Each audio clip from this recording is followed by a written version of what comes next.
नमस्कार, आप देख रहे हैं तेजिक न्यूज़। मैं हूं आपके साथ धर्मपाल सिंह।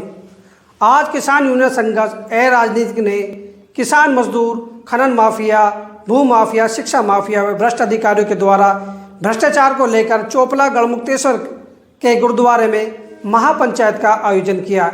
इस पंचायत में दूर दराज से हजारों की संख्या में किसान पहुंचे।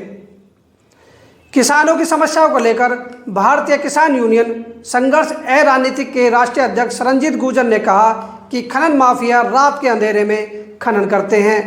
जिस गांव से डंपर गुजर जाते हैं वहां सड़कें, रास्ते टूट जाते हैं। अगर किसान या मजदूर उन्हें रोकता है तो वो केवल आश्वासन देते हैं कि हम आपके रास्ते ठीक करा देंगे, लेकिन काम खत्म होने के बाद वहां से वो निकल जाते हैं और रास्ते यूं ही टूटे फूटे रह जाते हैं। रंजीत गुर्जर ने प्रशासन पर भी आरोप लगाए हैं कि खनन माफिया और प्रशासन की मिलीभगत से यह अवैध कारोबार चल रहे हैं। पुलिस पर आरोप लगाते हुए कहा है कि अगर किसान एक बुग्गी मिट्टी उठा ले तो पुलिस उसका कॉलर पकड़कर ले जाती है। पत्रकार कितना भी छाप ले, टीवी चैनल कितना भी दिखा ले, लेकिन कार्रवाई नहीं होती है। गढ़मुक्तेश्वर से मेरठ तक सड़क का निर्माण हो रहा है। इस सड़क का निर्माण 2022 तक हो जाना चाहिए था, लेकिन अब 2025 चल रहा है। सड़क की हालत बद से बदतर है। किसान संगठन ने कई बार धरना प्रदर्शन किया, मीडिया ने भी कई बार मुद्दा उठाया, लेकिन प्रशासन की आंखें बंद हैं। केवल आश्वासन के अलावा आज तक गड्ढे नहीं भरे गए हैं, जबकि गढ़मुक्तेश्वर से मेरठ को जाने वाली सड़क कई ज़िले को जोड़ती है। हमने पहले भी अपने वीडियो में बताया था कि मेरठ में अच्छे मेडिकल की सुविधा होने के कारण लगभग 24 घंटे में 100 से अधिक एम्बुलेंस इस सड़क पर गुजर जाती हैं। सड़कों में गड्ढे होने के कारण मरीजों को काफ़ी दिक्कतों का सामना करना पड़ता है। कभी कभी देरी होने के कारण मरीज रास्ते में ही दम तोड़ देता है। लगभग 6-7 सालों में यह सड़क गड्ढा मुक्त नहीं हो पाई है। गड्ढा मुक्त ना हो पाने की वजह से 6-7 सालों में लगभग 7 से 8 जाने जा चुकी हैं, लेकिन शासन प्रशासन मौन है।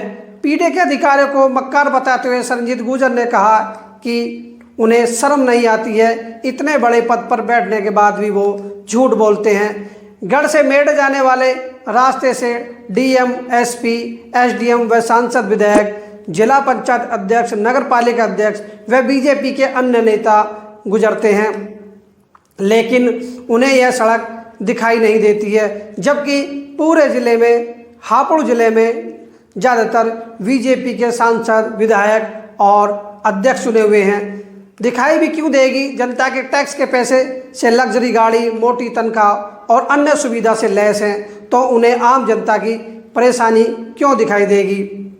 के भुगतान को लेकर रंजीत गुर्जर ने सरकार पर भी सवाल उठाए।